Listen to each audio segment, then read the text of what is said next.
Hey guys, welcome back to the channel. A new week is upon us. I hope you had a great weekend. Unfortunate incident happened at the Nana Ajiman Bedu Park, which saw some fans and some players get injured. Not the things we'd like to see on the scene of our Ghana football, which honestly, we're trying to revive the interest for a lot of people. Kumasi Asante took a highlight of the weekend with a 4-0 victory over RTU. That was mad early on after that incident between Gyan'S Stars and Tamale City supporters. Sort of a revenge retaliation. This should not be happening in our football. Today, however, we're going to talk about Coach Chris Hughton and his appearance at one of the games at the Accra Sports Stadium. He has been making the rounds and is set to go to Tamale to watch a game there. And it's great to see him making the rounds in our venues. And I'm not excited because probably he'll call a player from the Ghana Premier League. I'm excited because we now have a full-time coach who will prioritize our league and probably make suggestions based on his experience for the league to improve. I'm just excited by that. We're also going to talk about FELIX Afena Gyan. His uncle has come in to explain what exactly was the reason for Afena Gyan rejecting the under-23 call-up. Last week, comments coming in from Derek Boateng sort of infuriated some of you. Some of you agreed with him that the way we treated him was not the best. His uncle has come to clear the air on that. As usual, subscribe if you have not.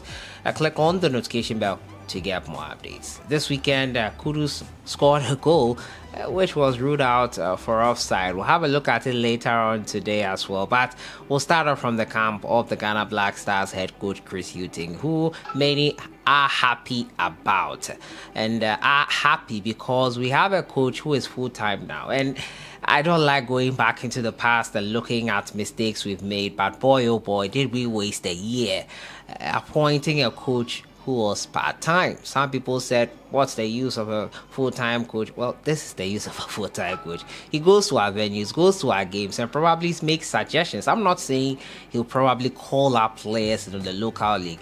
He can make suggestions to the local league so that we can improve it. Infrastructure-wise, tactics-wise, he can help coaches, advise coaches, not that they would need it, but his vast range of experience will help our league in general. He can also work with other coaches at the other youth levels, and since he's not attached to any job aside the Black Stars job, it will be great to see him at the helm and in full control.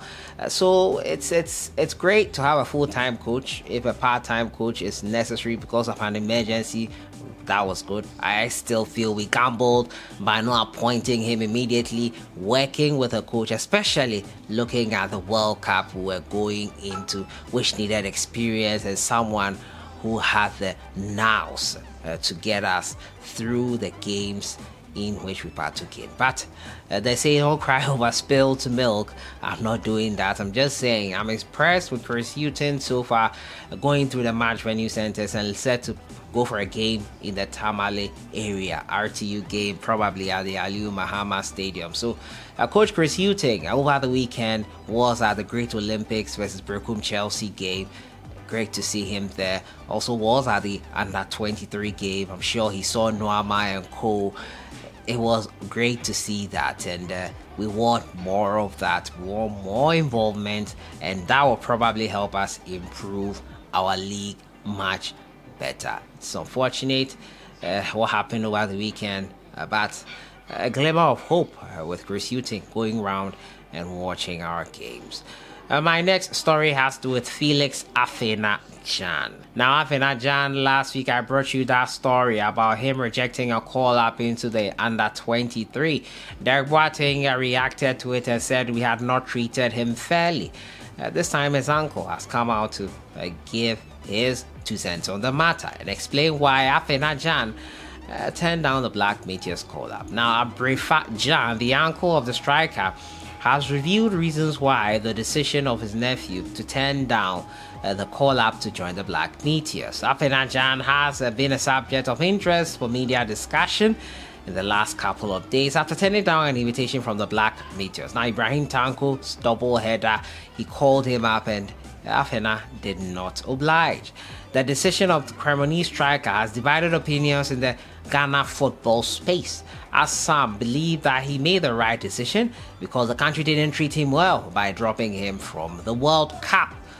Reacting to the controversies and the commentaries surrounding Afena Gyan'S decision, Abrefa has urged the media and the public to be patient with the boy because he was not treated well in the Black Stars. Now, according to Abrefa, the technical handlers of the Black Stars didn't treat his nephew well because they should have spoken to him after dropping him out of the Black Star squad and not leaving the boy to his fate. We've all heard how difficult it was for the FA to approach FELIX Afena and persuade him to play. We also know Mourinho's intention to shape the boy and why he wasn't ready to play for the national team at the time. But the authorities did everything they could to entice him into the team. And as everyone can attest, his performances were excellent in that 2 games versus Nigeria. However, if you are a coach who isn't good at dealing with issues in the locker room, the team will always have issues. Even if you wouldn't give him an invite, you should go and explain things to him to psych him up based on whatever you promised him to convince him, assuring him of future call-ups.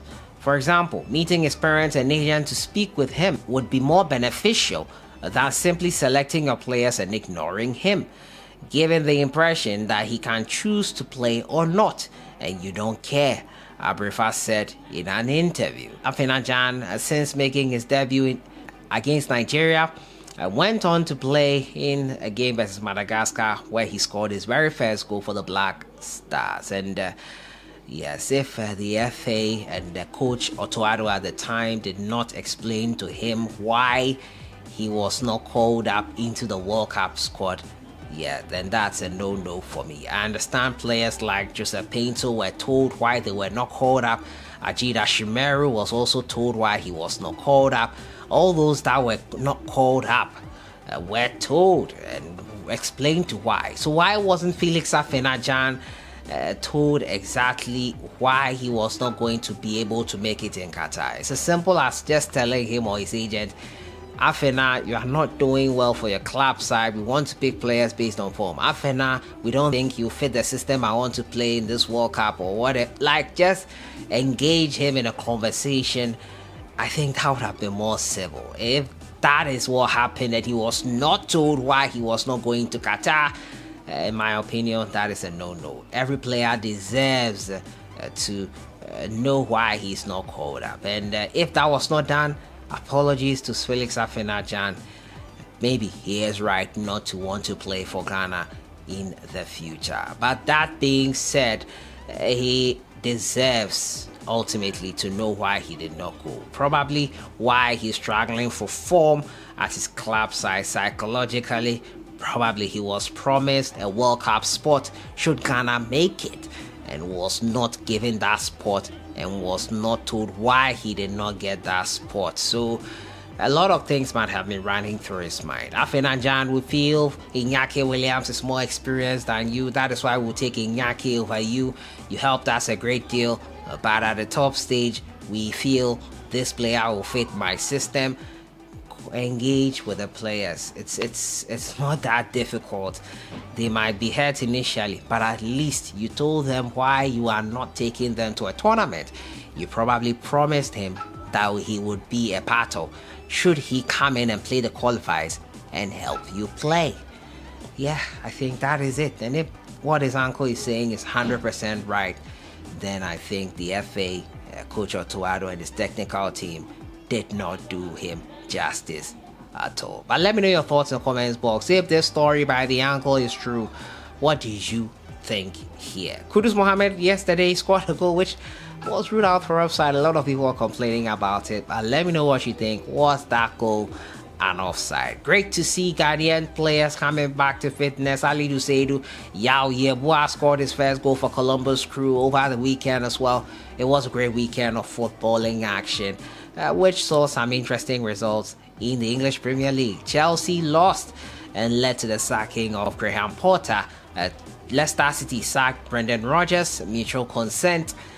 It was a great weekend for some fans. Manchester United fans not so happy. Arsenal and Manchester City in the title race once again.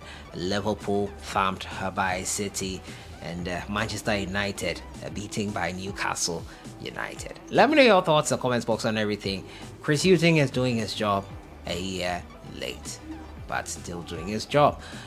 Uncle of Afena explains why his nephew refused to play for the Black Meteors. I'll see you guys in the next one. Enjoy the rest of the week.